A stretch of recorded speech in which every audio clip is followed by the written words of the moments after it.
صدق الله العظيم وصدق رسوله النبي الأمين الكريم. وقال الله تعالى في شان حبيبه إن الله وملائكته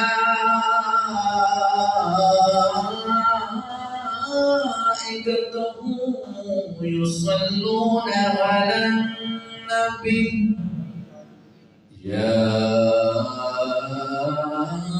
أيها الذين آمنوا صلوا عليه وسلموا تسليما.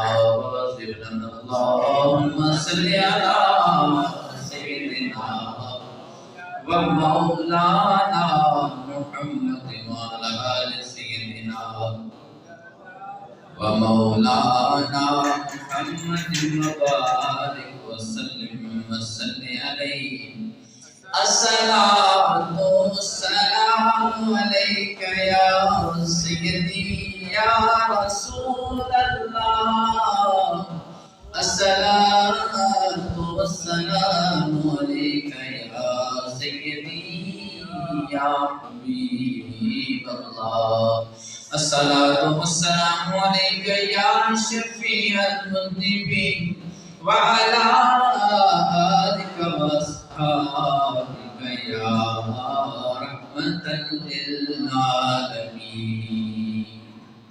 اللہ کریم کی بسرا اور نبی پاک صاحب الاولاق احمد مجتبیٰ محمد مصطفیٰ صلی اللہ علیہ وآلہ وسلم کی بارگاہ اقدس میں درود و سلام کا رضانہ پیش کرنے کے بعد اللہ کریم سے دعا کروں کہ اللہ کریم ہم سب کو دین اسلام سمجھنے کی توفیق عطا فرمائے.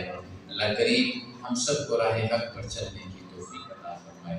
اپنے محبوب کی محبت عطا فرمائے. اپنے محبوب کے تمام اصحاب کی محبت عطا فرمائے. اپنے محبوب کی آل کی محبت عطا فرمائے. ہر بندہ مومن کو شفائے کاملہ عطا فرمائے. کسی کا محتاج نہ فرمائے. اپنے خزانہ غیب سے عطا فرمائے. دوستان گرامی قدر، میں نے قرآن پاک کی ایک آیت کو تلاوت کرنے کی شرف حاصل کیا. اللہ کریم نے اس قرآن کو ایک ہی بات میں زور دیتا ہوں کہ اللہ نے یہ قرآن صرف مرنے والے کو بخشوانے کا کام نہیں کرتا، بلکہ زندہ لوگوں کو بھی زندگی جینے کا سلیقہ دیتا ہے. جو قرآن کی آیت پڑھی تعاونوا علی البر والتقوی، صرف یہ چھوٹا سا حصہ، اس کو تھوڑا سا مختصر کرنا پڑے گا. اللہ کریم نے حکم فرمایا تعاونوا. رب نے فرمایا ایک دوسرے کی مدد کرو. ایک دوسرے کی مدد کرو. اللہ کریم نے ہمیں انفرادی اکیلے زندگی گزارنے کا کہیں درس دیا بھی ہے، تو ساتھ یہ بھی بتایا جہاں تمہاری ذات اپنے لیے اہم ہے وہاں تمہارے لیے رشتے بھی بڑے ہیں، وہاں تمہارے لیے محلہ داری بھی بڑی ہے، وہاں پہ تمہارے لیے ایک دوسرے کے ساتھ رہن سہن کا بھی بڑا سلسلہ ہے. اس کی تنہا زندگی گزارنے کا درس اللہ کریم نے بھی دیا. جب بھی بات کرتا ہے تو یہی کہتا ہے. محبوب کریم صلی اللہ علیہ وسلم اکثر اس بات کو ذکر کرتا ہوں کہ 52 سال نبوت کے بعد 11 سال نبوت سے پہلے 40 سال 52 سال اللہ کے حبیب نے اس کائنات کو ایک ہی درس دیا ہے. وہ درس ہے لوگوں سے محبت کرنے کا، وہ درس ہے لوگوں سے ایک دوسرے سے پیار کرنے کا، وہ درس ہے ایک دوسرے کی مدد کرنے کا. اور وہی درس نے میرے محبوب کو، ہم سب کے لجپال آقا کو یوں زمین سے آسمان پہ بلند کر دیا کہ ہر شخص کہا کرتا تھا وہ صادق آ رہا ہے، وہ امین آ رہا ہے. اللہ کریم نے قرآن میں ارشاد فرمایا، اب دیکھیں نا، ایک روٹی، چھوٹی سی روٹی ہے، روٹی حاصل کرنے کے لیے انسان اکیلے کچھ نہیں کر سکتا، صرف پیٹ پالنے کے لیے ایک وقت ایک روٹی چاہیے۔ اگر انسان کو ایک روٹی نہ ملے 2 دن تو وہ بھی مرنے کے قریب ہو جاتا ہے۔ تو ایک روٹی حاصل کرنے کے لیے انسان کو کتنے لوگوں سے مدد لینی پڑتی ہے۔ مثال کے طور پر روٹی حاصل کرنے کے لیے گندم لینی پڑتی ہے، تو گندم کے لیے پھر زمین بھی چاہیے ہوتی ہے، پھر زمین کے لیے کاشت کرنے کے لیے بھی ہلے اور ہر چیز چاہیے۔ تو اس کا مطلب یہ ہے کہ ایک روٹی حاصل کرنے کے لیے ہمیں کتنے بندوں سے رشتہ جوڑنا پڑتا ہے نا؟ تو پھر کیا ہے، دیکھیے گندم کو پیسنے کے لیے چکی کی ضرورت ہوتی ہے۔ ایک انسان نہ ایٹ اے ٹائم چکی بنا سکتا ہے، نہ ایٹ اے ٹائم کو حلوہ چلا کر سکتا ہے، نہ ہی اسے لکڑ کے کام کر، ایک بندہ سارے کام نہیں کر سکتا۔ اسے معاشرے میں زندگی گزارنے کے لیے کسی بندوں کی ضرورت پڑتی ہے۔ تو جب بندوں کی ضرورت ہے، بندوں کے بغیر زندگی کا گزارا نہیں ہے، تو پھر اللہ کریم نے اپنے محبوب کی امت کو کتنے خوبصورت انداز میں دست فرمایا، کتنے خوبصورت انداز میں، جہاں یہ فرمایا کہ نمازیں قائم کرو، جہاں یہ فرمایا کہ زکاتیں دو، جہاں یہ فرمایا کہ روزے رکھو، جہاں یہ فرمایا کہ حج کرو۔ یہ 5-4 احکام کے علاوہ اللہ کریم کا پورا قرآن اٹھا کے دیکھ لیں، میرے اللہ کریم نے جا بجا ایک ہی بات کی، میری مخلوق کی بھلائی تم کرنا، تمہاری بھلائیاں میں کروں گا، تمہاری بھلائیاں میں کروں گا۔ تو دوستان گرامی قدر، اس آج جو موضوع رکھا وہ یہی ہے کہ ہمیں ایک دوسرے سے کس انداز میں رہنا چاہیے۔ آئیے قرآن سنیے، پھر حدیث سنیے، اپنے دل کو ایمان کے نور سے منور کیجیے۔ اللہ کریم نے قرآن میں ارشاد فرمایا، تعاونوا علی البر والتقوی،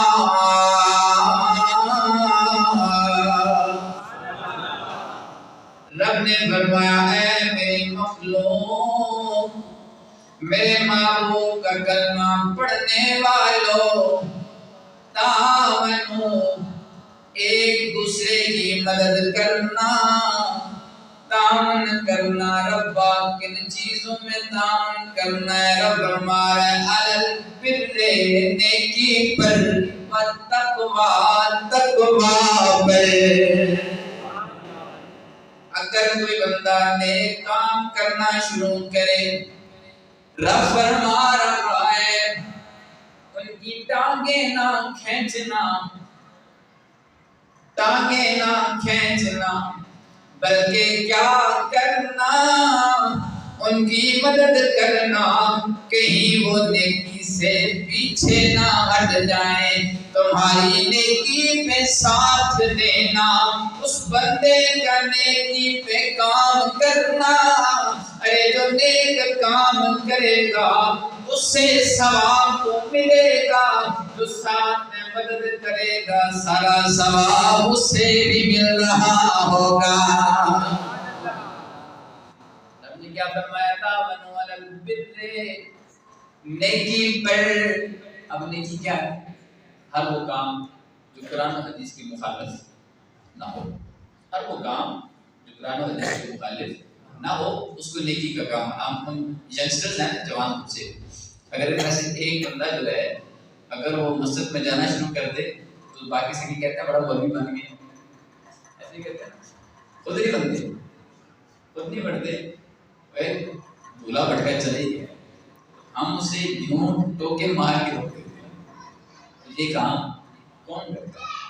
اللہ کریم کے پیارے حبیب نے ہمیشہ یہ کی بات ہے، قرآن یہ دست دیتا ہے کہ نیکی کے راستے پہ چل پڑے اس کا ساتھ تعاون کرو۔ کوئی بندہ داڑھی رکھے تو ہم کیا کرتے ہیں؟ ایک بندہ ویسے شوقیہ داڑھی رکھ ہی لیتا ہے تو اس کے ساتھ دوست ہوتے ہیں، بہن بھائی، ماں باپ، اور ایک یہ پڑھا میں یہ ہم سنتے ہیں، تو یہ کیا ہے؟ وہ بندہ شرم کی وجہ سے داڑھی کٹوا دیتا ہے۔ اب وہ جو داڑھی کٹوا رہا ہے، جن بندوں کی باتوں کی وجہ سے کٹوا رہا ہے اس کو تو گناہ ہے، لیکن سارے باقی لوگ ہیں گناہ ان کو بھی مل رہا ہے۔ اس لیے کبھی بھی ہمیشہ میرے محبوب کریم صلی اللہ علیہ وسلم کی کتنا خوبصورت ایک انداز ہے. آپ نے فرمایا کہ جب بھی کسی کو دیکھنا ہو نا تو اس کے دوست کو دیکھو کہ دوست اچھا ہو تو بھی اچھا ہوگا. اسلام میں دوستی کا بڑا معیار ہے. اسلام میں دوستی کا بڑا معیار ہے. آپ دیکھ لیں اگر آپ کسی نماز پڑھنے والے لڑکے کے ساتھ دوستی کریں گے نا تو وہ جب آپ کو چھوڑ کر کے نماز کے لیے جائے گا تو آپ کے بھی دل میں آئے گا یار میں بھی پڑھی نہ چاہتے ہوئے بھی انسان چلا جائے. اور اسی طرح جب انسان ایسے دوستوں میں بیٹھتا ہے جو سگریٹ نوشی کرتے ہیں اسموکنگ کرتے ہیں تو کیا ہوتا ہے نہ چاہتے ہوئے. اب دیکھیے اسموکنگ کا کتنا بڑا نقصان ہے. سارے کو سمجھیے دو بندے سگریٹ پی رہے ہیں اور ایک بندہ ساتھ نہیں پی رہا. پینے والے جو ہیں وہ دھواں چھوڑ رہے ہیں تو اس دھوئیں کی بدبو نہ پینے والے کے کپڑوں میں آ رہے ہیں. انسان کی دوستی کے اثرات اس کے ساتھ سے آ رہے ہوتے ہیں. یہ ہے اس لیے کہتے ہیں دوستی ہمیشہ اچھے بندے سے ہونی چاہیے. دوستی ہمیشہ نسلی بندے سے ہونی چاہیے. ہر بندہ دوست نہیں ہوا کرتا. ہر ہاتھ ملانے والا دوست نہیں ہوا کرتا. دوست وہ ہو اور کہائی سے دوست چاہتا ہے جو انسان کو نیکی کے راستے پہ لگا دے. اور جو انسان کو نیکی کے راستے پہ نہ لگا سکے سمجھو تمہارا دوست نہیں. کیوں؟ کیونکہ محبوب کریم صلی اللہ علیہ وسلم نے ہمیں اس بات کا دست دیا. قرآن پاک میں اللہ کریم نے ارشاد کہ روز معاشر وہ بڑے لنگوٹیے یار تمہارے دشمن بن جائیں گے. وہ تمہارے دشمن بن جائیں گے. کون؟ لنگوٹیے یار جو دنیا کی طرف تو رکھتے تھے آخرت کا ڈر نہیں تھا. جو دنیا میں ایک دوسرے سے پیار کرتے تھے لیکن دنیا سے جو پیار تھا وہ مقصد کیا تھا؟ دنیا داری. ہم موسٹلی ہم کہتے ہیں دیکھتے ہیں ہم اگر کسی بندے کو سلام کرتے ہیں تو اس کی سلام کرنے کی وجہ یہ نہیں ہوتی کہ اللہ اس کا رسول راضی ہو. ہم شاید اس وجہ سے سلام کرتے ہیں بندے کا عہدہ چنگا ہے, یہ بندہ کچھ زیادہ امیر بھی ہے, اس بندے کے پاس کار کوٹھی بھی ہے, بنگلہ بھی ہے, تو اسے فیل نہ کہتے تو بھلا ہی ہوتا ہے. تو یاد رکھنا وہ دوست کی دنیا میں رہ جاتی ہے, وہ دوست کے ساتھ نہیں جاتی. دنیا کی دوستی دنیا میں رہتی ہے, ساتھ کبھی نہیں جاتی. وہ پنجابی میں کسی بابے نے کیا خوبصورت الفاظ بولے تھے کہ دین دنیا پیچھے دین بجایا دنیا بھی ہاتھ نہ آئی. دنیا پیچھے دین بجایا دنیا بھی ہاتھ نہ آئی. مطلب کیا ہے کہ ہم ساری زندگی اللہ کو ناراض کرتے رہے, اللہ کی مرضی کے مطابق زندگی نہ گزاری, دنیا کے پیچھے بھاگتے رہے. دین کو چھوڑ دیا, دین والوں کو چھوڑ دیا, دین کے راستے کو چھوڑ دیا. جب مرنے کے قریب ہوتے ہیں وہی دنیا جس کے لیے آخرت کو چھوڑا تھا ایسے ہوتا ہے. کفن میں روپیہ بھی نہیں ڈالتے کیونکہ وہاں روپیے کام نہیں آتے. وہاں رشوتیں چلتی نہیں ہیں, وہاں چلتے ہیں تو اعمال. باہر بات کر رہا تھا تعاونوا علی البر والتقوی. اللہ کریم نے قرآن میں جا فرمایا ہے میرے بندوں تعاونوا نیکی پر مدد کرنا, ایک دوسرے کے ساتھ تعاون کرنا. ایک تعاون جو ہوتا ہے وہ مال کے ساتھ, ایک تعاون انسان کے پیارے لفظوں کے ساتھ بھی ہوتا ہے. یہ نہیں ہوتا. وہ انگلش میں ایک جملہ کہتے ہیں کہ ایوری سول نیڈ اپریسیشن. ہر سول ایک تعریف چاہتی ہے. یہ یعنی روح ہر کیا کرتی ہے اس کو تعریف چاہتے ہیں. انسان بھی کوئی کام کرے نا اس کا دل کرتا ہے تو دیکھنے والے کہ بڑا چنگا کام کرتا ہے. یہ ہے کہ تو یہ کیا ہے ہر روح جو ہے وہ اپریسیشن یعنی وہ تعریفات چاہتی ہے. تو انسان کے جو لفظ ہوتے ہیں نا لفظ انسان کو بڑا مضبوط کر دیتے ہیں. اس لیے کہتے ہیں دوستی نسلی بندہ. میں اسی بات کو کرتا ہوں مثال کے طور پہ. یہ سارے جوان پیچھے بیٹھے ہیں دوست بیٹھے سارے سمجھیے گا. ہمارے استاد جب انگلش پڑھایا کرتے تھے یہ میں تو انہوں نے ایک بات کی, انہوں نے فرمایا کہ آپ کی تعریف وہی کرے گا جو اندر سے خوبصورت ہوگا. جو اندر سے خود سڑا ہوا ہے وہ تمہیں کیسے جینے دے گا. یہ بات ہے یہ جو انسان خود ہی اندر سے جلا ہو وہ کسی کو کیسے زندہ رہنے دیتا ہے. مثال ہے کہتے تھے کہ آپ کپڑے پہننے آپ کے سامنے کئی دوست ملیں گے, کچھ کہیں گے بڑے خوبصورت لگ رہے ہیں, کچھ کہیں گے کپڑے کھلے پائے بڑا سونا لگا, لیکن کیا ہے چھوٹی سی اس کے دماغ میں.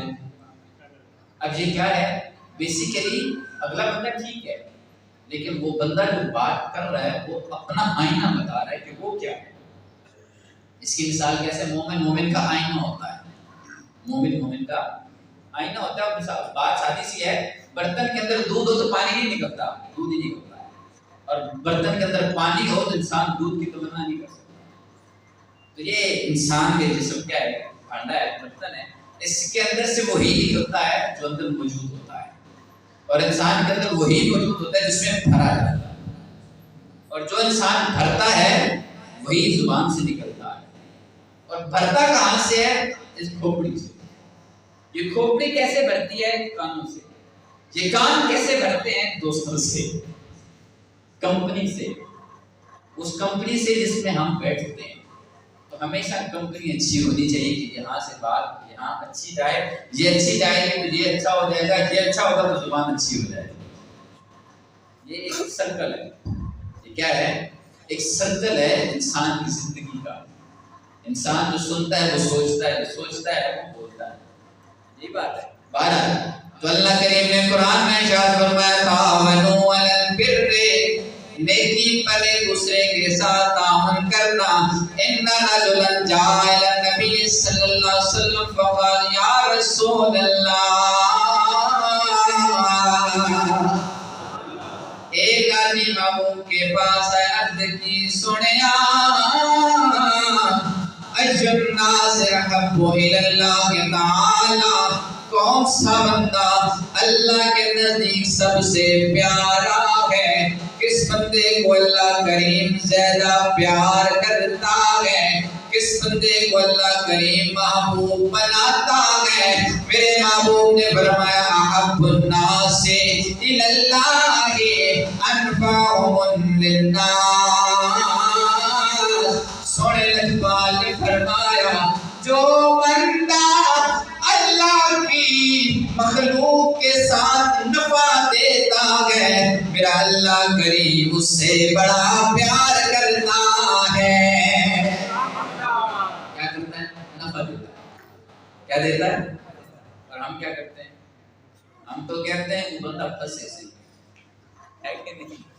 یہ ہماری فطرت میں شامل ہے. ہم اس سوسائٹی میں ہم کہتے ہیں نا، ایک جملہ اکثر بولتے ہیں، ناراض مت ہوئیے گا. دوستوں میں لگے ہوتے ہیں، دو بن جائے گا، کسی کو پھنسا لیتے ہیں، اسے کہتے ہیں مرغا پھنس گیا. کیا وہ نہیں دیکھ رہا؟ ہم نے تو مرغا پھنسایا نا، لیکن ادھر ہم نے اپنا کتنا کمایا ابھی سمجھ نہیں آئی. یہ بات ہے یا نہیں؟ یہ بہت سی دوستوں میں ہوتا ہے کہ دو تین مل جاتے ہیں، ایک کو پھنسا لیتے ہیں، پھر اللہ سکھا دیتا ہے مرغا پھنسا دیا. یہ بات مذاق میں ہے، لیکن یقین جانے کہ اس مذاق کے اندر کتنا رب ناراض ہوتا ہے. یہ میں بات سمجھے؟ تو لوگوں کو کیا دیں؟ نفع دیں. نفع دینے والا شخص میرے اللہ کو پسند ہے. میرے اللہ کو یہ بات پسند ہے. وہ حدیث پاک کے اندر ہے کہ جو حاتم طائی ہے نا، حاتم طائی اسے جہنم میں نہیں پھینکتے. پتا حدیث پاک کے اندر آتا ہے. حالانکہ وہ کافر ہے لیکن اسے جہنم میں، لیکن اسے جنت میں بھی نہیں بھیجا. وہ جنت اور جہنم کے درمیان. پوچھا کہ یا رسول اللہ صلی اللہ علیہ وسلم کیا وجہ ہے؟ آپ نے فرمایا کہ وہ لوگوں کے ساتھ اتنی بھلائیاں کرتا تھا کہ اللہ کو حیا آتی کہ اس کو جنت میں ڈالے، لیکن جنت میں اس لیے نہیں بھیج سکتا اس نے کلمہ نہیں پڑھا. کیونکہ جنت کے لیے شرط کیا ہے؟ ایمان. جنت کے لیے شرط کیا ہے؟ ایمان کا لانا. وہ ایمان والے نہیں تھے، لیکن کیا تھا کہ انہوں نے لوگوں کی بھلائیاں کی. اللہ کریم نے ان بھلائیوں کو ضائع نہیں کیا. بات ہے تو بہرحال اللہ کریم کے پیارے حبیب نے فرمایا ایُّ الناس احب الی اللہ تعالی احب الناس الی اللہ انفعهم للناس. لجپال نے فرمایا جو لوگوں کے ساتھ بھلائیاں کرتا ہے اللہ کریم اسے بڑا محبوب بنا لیتا ہے. پھر سوال کر ڈالا ایُّ الاعمال احب للہ، اعمال میں کون سا عمل سب سے زیادہ اللہ کو پسند ہے؟ لجپال نے فرمایا احب الاعمال الی اللہ تعالی سرور تدخلہ علی المسلم. لجپال نے فرمایا جو بندہ کسی بندے کے دل میں خوشی ڈالتا ہے، وہ خوشی ڈالنا فعل میرے اللہ کو سب سے زیادہ پسند ہے. اب خوشی کس طرح ڈالی جاتی ہے؟ لفظوں کے ساتھ. خوشی کس طرح ڈالی جاتی ہے؟ ساتھ انسان جب خوبصورت لفظوں سے کسی سے بات کرتا ہے اگلا ویسے ہی کیا ہو جاتا ہے، خوش ہو جاتا ہے. اس لیے محبوب نے فرمایا کہ تیمارداروں کی تیمارداری پہ کیوں حکم فرمایا تھا. فلسفے ہیں نا میرے محبوب کی، حکمتیں اہم نہیں ہیں.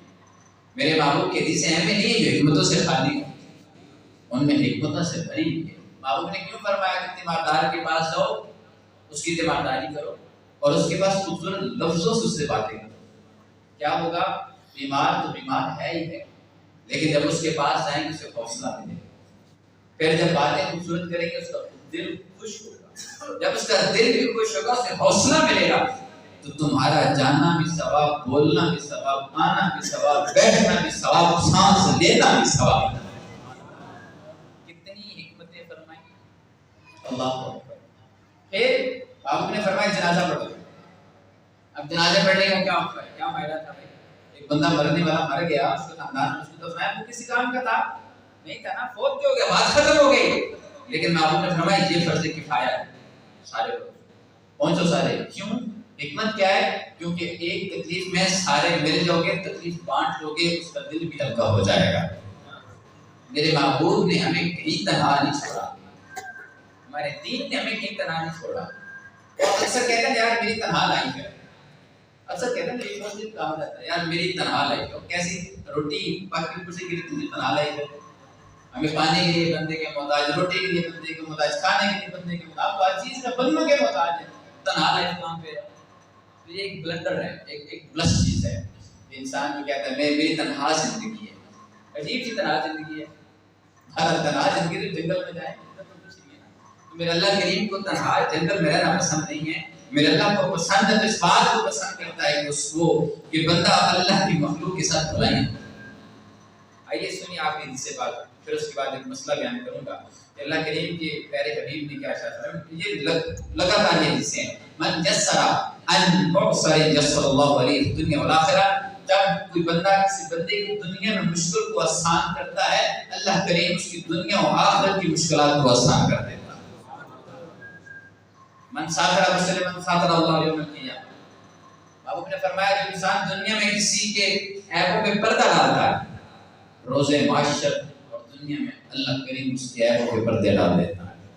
میرے اللہ کے وعدوں میں کوئی فرق نہیں آتا. ہم اور آگے یہ آخری سنیے. واللہ فی عون العبد ما کان العبد فی عون اخیہ. آپ نے فرمایا کہ اللہ کریم اپنے بندے کی اس وقت تک مدد کرتا رہتا ہے جب تک اس کا بندہ اس کی بندوں کی مدد کرتا رہتا ہے.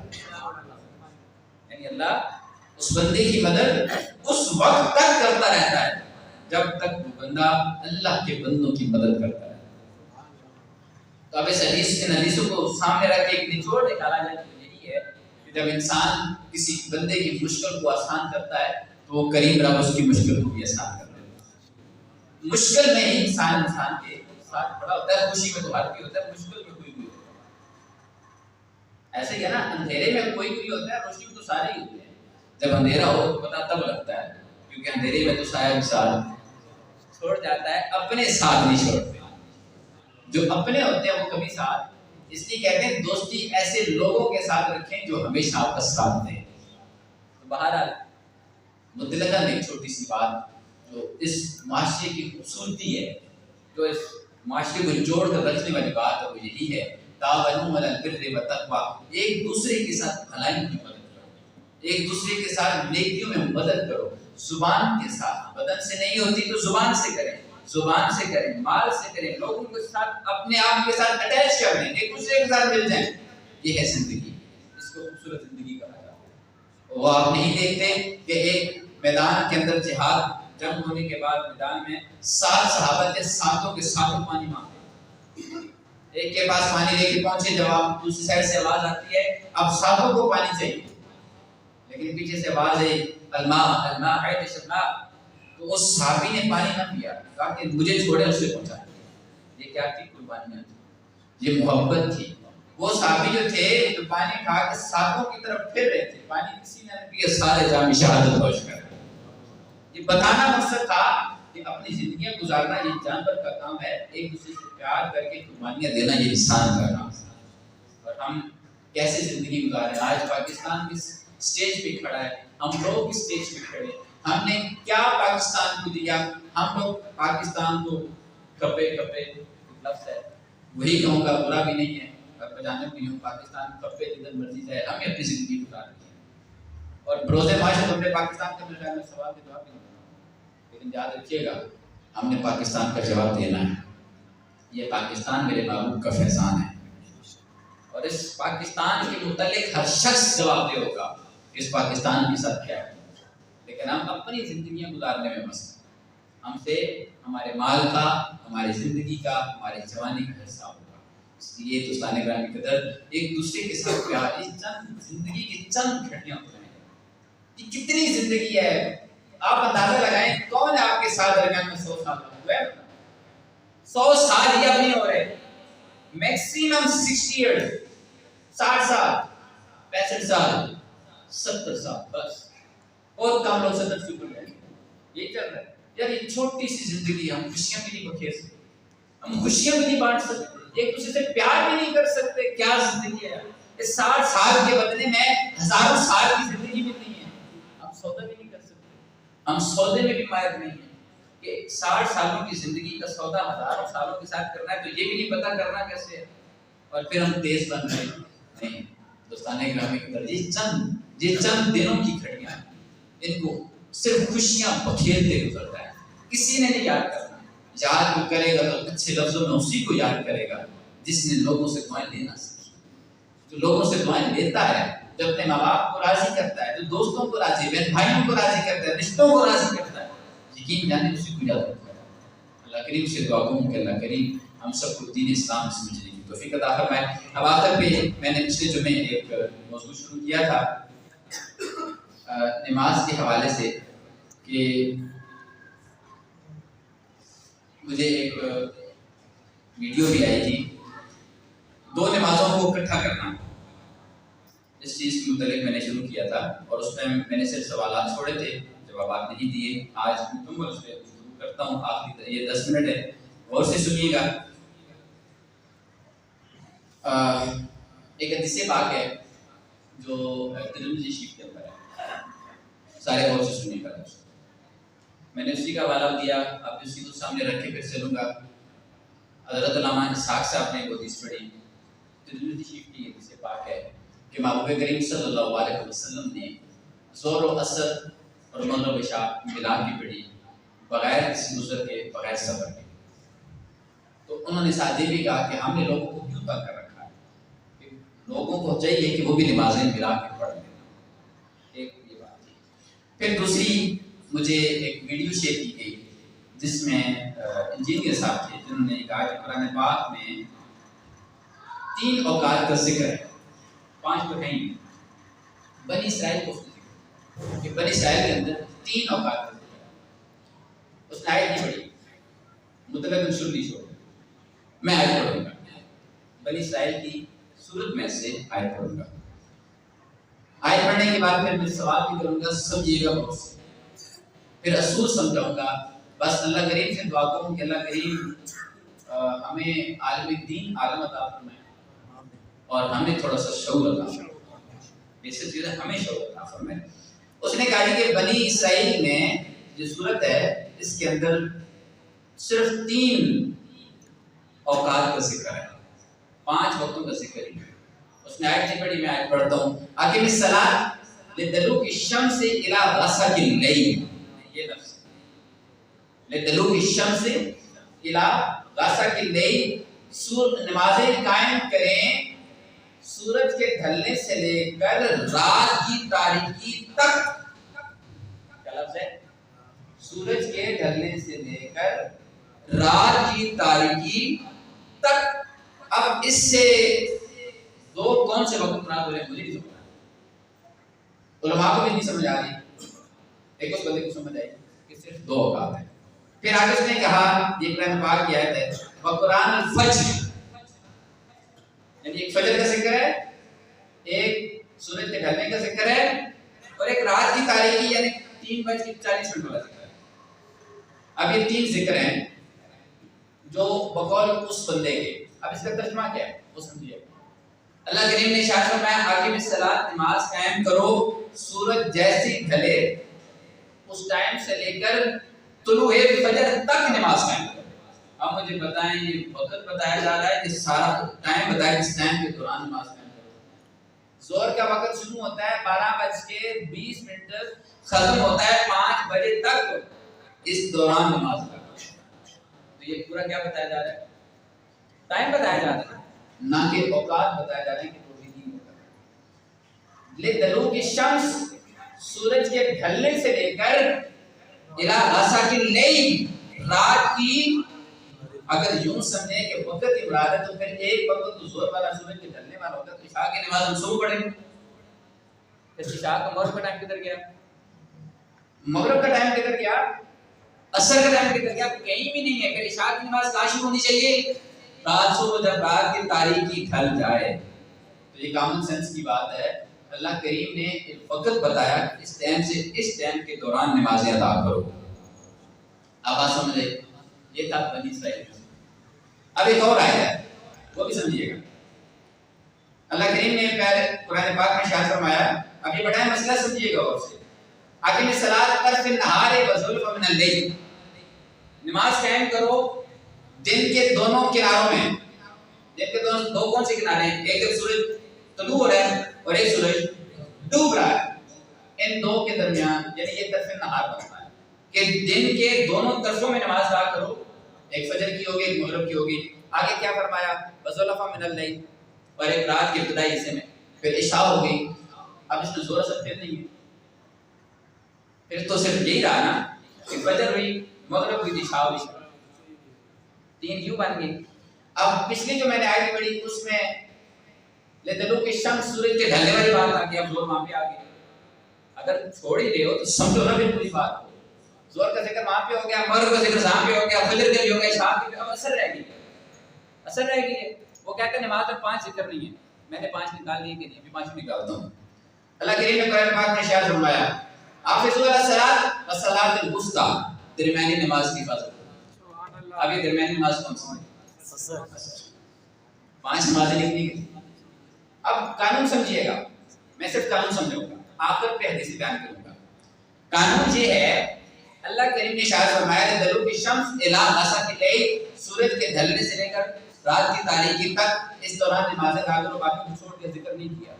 جیسے اللہ کریم ارشاد فرماتا ہے من یؤمن باللہ والیوم الآخر، جو اللہ پر ایمان لائے اور آخرت پر ایمان لائے، فلیقل خیر فلیصمت، یا تو وہ برائی کی باتیں کرے یا وہ چپ رہے، یہ بھی صرف بات ہے۔ یعنی اللہ نے صرف ذکر کیا کہ جو اللہ پر ایمان لائے اور آخرت پر ایمان لائے۔ قرآن چھوڑ دیا، کتابوں پر اللہ نے ذکر نہیں کیا نا، معبود نے فرشتوں کا ذکر نہیں کیا، رسولوں کا ذکر نہیں کیا۔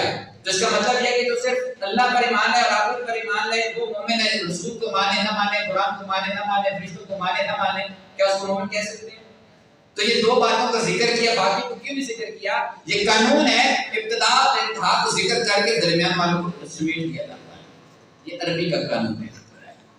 ابتدا کو ذکر کیا، وَمِنَ النَّاسِ مَن يَقُولُ آمَنَّا بِاللَّهِ وَبِالْيَوْمِ الْآخِرِ، ان میں سے کچھ لوگ یہ کہتے ہیں کہ ہم اللہ پر بھی ایمان ہے اور آخرت پر بھی ایمان ہے، درمیان والے سب چھوڑ دیا۔ اس کا مطلب یہ ہے کہ ابتدا اور انتہا کو ذکر کر کے درمیان والے سب کو سمیٹ دیا جاتا ہے۔ کیوں؟ تاکہ کلام لمبا نہ ہو، یہ قرآن کی اعجاز ہے۔ اب بات سمجھ آئی؟ تو اللہ کریم نے یہ ذکر کیا لِطُلُوعِ الشَّمْسِ اِلیٰ غَسَقِ اللَّیْلِ، سورج کے ڈھلنے سے لے کر رات کی تاریکی تک اس درمیان جتنی نمازیں ساری پڑھ لو۔ اب بات سمجھ آئی؟ اب ہم آتے ہیں حدیث کی طرف، جو حدیث سمجھنے والی ہے۔ اب جو حدیث میں نے پڑھی علامہ اسحاق صاحب نے بیان کی کہ 2 نمازوں کو اکٹھا کرنے میں کوئی حرج نہیں ہے، وہی میں نے آپ لوگوں کے سامنے پڑھی۔ اب سمجھیے گا اللہ کریم کے پیارے حبیب صلی اللہ علیہ وسلم کی حدیث کا جو وضاحت ہے، حضرت عبداللہ بن مسعود رضی اللہ تعالیٰ بیان کرتے ہیں کہ حضرت خندق کے دن مشرکین نے امام مالک نے ہمیں جناب نافع اور انہوں نے حضرت ابن عمر سے بیان فرمایا کہ جب تو نماز فجر اور مغرب ادا کر چکے اور پھر ان کی جماعت ہوتی دیکھ چکے تو پڑھ چکے تو کافی ہے۔ امام محمد فرماتے ہیں فجر اور ادا کر لینے کے بعد جماعت میں شامل نہ ہونا اس وجہ سے بہت سے پاک کہاں گے، جس میں اس کی وضاحت یہ ہے کہ حضرت عبداللہ ابن عباس فرماتے ہیں کہ وہ جو نمازیں آپ صلی اللہ علیہ وسلم نے زور اور عصر کی ملا کی پڑھی اور مغرب اور عشاء کی ملا کی پڑھی، تو ہمارا اس میں یہ گمان ہے، ہمارا خیال ہے کہ اس میں زور کی نماز کو آخری وقت میں، عصر کی نماز کو ابتدائی وقت میں، مغرب کی نماز کو آخری وقت میں اور عشاء کی نماز کے ابتدائی وقت میں پڑھا، ملا کے نہیں پڑھا. یہ کہیں بھی نہیں ہے کہ آپ نے نمازوں کو ملا کے پڑھا تھا. اور اسی طرح کی حدیث پاک، بہت ساری حدیث پاک ہیں.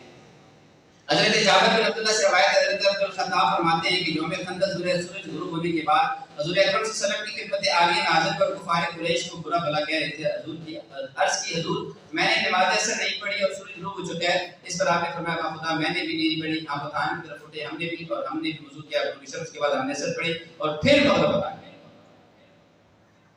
پہلے ہم نے کیا کی؟ اثر پڑھی اور پھر ہم نے کیا کی؟ ادا کی. لیکن اثر ابتدائی میں ہو گئی، مغرب. تو یہ کیا ہے؟ بہت ساری ایسی حدیثیں ہیں. وقت بہت تھوڑا ہے جس کو میں سمیٹ رہا ہوں، سمیٹنا چاہ رہا ہوں کہ سمیٹ کو ختم کر دوں. لیکن بات مطلق اتنی سی ہے کہ جتنی نمازیں میرے محبوب کریم صلی اللہ علیہ وسلم نے پڑھی ہے، سامنے حدیث آگے ملنے دی تھی کہ حضرت عباس فرماتے ہیں کہ میں نے رسول اکرم صلی اللہ علیہ وسلم کے ساتھ 8 اور 7 رکعت پڑھی، ظہر، عصر، مغرب، عشاء. میں نے پوچھا اے ابو الشوسا، میرا خیال ہے کہ حضور صلی اللہ علیہ وسلم نے ظہر کو مؤخر، عصر کو مقدم کیا ہوگا، مغرب کو مؤخر، عشاء کو مقدم کیا ہوگا. کہنے لگے کہ میرا بھی یہی خیال ہے. یہ کون فرما رہے ہیں؟ عبداللہ ابن عباس جو صحابی رسول ہیں. اسی طرح حدیث پاک اور بھی سن لیجیے کہ حضرت انس نے فرمایا کہ حضور صلی اللہ علیہ وسلم کو جب سفر میں جلدی ہوتی تو آپ نماز ظہر کو عصر کے اول وقت تک مؤخر کرتے، دونوں کو اکٹھا ادا فرماتے اور مغرب کو شفق ڈھلنے پر عشاء کے ساتھ لگا دیتے. لیکن دونوں نمازوں کو کبھی اکٹھا نہیں پڑھا. یہ نہیں ہوا کہ عصر کا ٹائم شروع ہو جائے اور ظہر کی نماز کو ساتھ پڑھو. اگر یوں ہوتا تو قضاء نمازوں کا فلسفہ تھا. قضاء نمازوں کا فلسفہ غزوہ خندق پہ سب سے آخری یہ تیسری بڑی اہم حدیث ہے. آپ صلی اللہ علیہ وسلم غزوہ خندق کھول رہے تھے، چاروں نمازیں ظہر، عصر، مغرب یہ تینوں قضا ہو گئی. یہ تینوں کیا ہو گئی؟ قضا ہو گئی. عشاء کے اینڈ پہ جا کے جب آپ نے نماز ادا کی تو سرکار دو عالم صلی اللہ علیہ وسلم نے تینوں نمازوں کو قضا کیا، پھر عشاء کی ادا کی. پھر سوال یہاں پہ ہوتا ہے کہ اگر ملانے سے ملاد دینی چاہیے تھی تو پھر مغرب کو قضا کیوں کی؟ مغرب کو ملا دیتے نا آپ، لیکن آپ نے مغرب کی بھی قضا کی. اس کا مطلب یہ ہے کہ اپنے اپنے وقت میں نماز کو ادا کرنا یہ صرف حدیث سے ثابت نہیں ہے، قرآن سے بھی ہے کہ الصلاۃ کانت علی المؤمنین کتابا موقوفا، مومنوں پر بلا ریب اوقات مقررہ میں نماز فرض کی گئی ہے. یہاں تک بات سمجھ آ گئی؟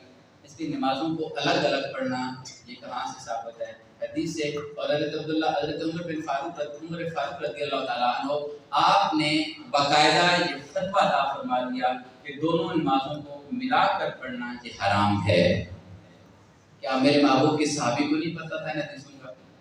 بالکل پتا تھا، لیکن آپ نے یہ بات اعلان کر کے یہ واضح کر دی کہ آنے والی امت میں، میری محبوب کی امت میں یہ لوگ ہوں گے جو کٹے کھولیں گے. تو آپ نے پہلے فرما دیا کہ دونوں نمازوں کو ملا کر پڑھنا یہ حرام ہے.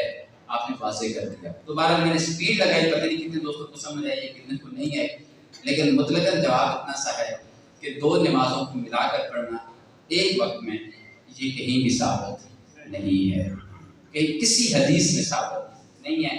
یہ ضرور ہے اول وقت آخری وقت. محبوب کریم صلی اللہ علیہ وسلم نے ظہر کی نماز کو آخری وقت میں پڑھا. مثال کے طور پہ 12:20 پہ ظہر کی نماز کا ٹائم شروع ہوتا ہے، 5 بجے تک کا ہوتا ہے. تو آپ نے آخری وقت 5 بجے سے پہلے ظہر کی نماز ادا کر لی. پھر عصر کی نماز کا ٹائم 5 بجے شروع ہوتا ہے، 5 پہ عصر کی نماز پڑھ لی. اب دونوں نمازیں مل گئی، لیکن ایک ظہر کے وقت میں ادا ہوئی اور ایک عصر کے وقت. مل دونوں کی ہیں لیکن اپنے اپنے وقتوں پر ادا ہوگی. ایسے نہیں ہوا کہ عصر کا ٹائم شروع ہو جائے اور اس کے بعد جا کر آپ نے کیا کیا ہو؟ ظہر کی نماز پڑھی ہو. اگر یوں ہو تو پھر قضا نمازوں کا فلسفہ ختم ہو جاتا ہے. پھر جب دل کرے پڑھ لیں، قضا تو پھر ہوئی نہیں. اگر قضا نہیں ہے تو ویل للمصلین کا یہ لفظ ذکر ہے کہ جو نمازوں کو قضا کرتے ہیں ان کے لیے ایک ویل گھاٹی بنائی گئی جہنم کی، اس میں پھینک دیا جائے. اللہ اکبر. تو دوستان گرامی قدر، قضا نمازوں کا الگ ذکر ہے، ادا نمازوں کا الگ ذکر ہے. کہیں بھی دو نمازوں کو ملا کر اپنے اوقات سے ہٹ کر پڑھنے کا کہیں بالکل نہیں ہے. اللہ کریم ہمیں دین اسلام سمجھنے کی توفیق عطا فرمائے. وآخر دعوانا الحمدللہ.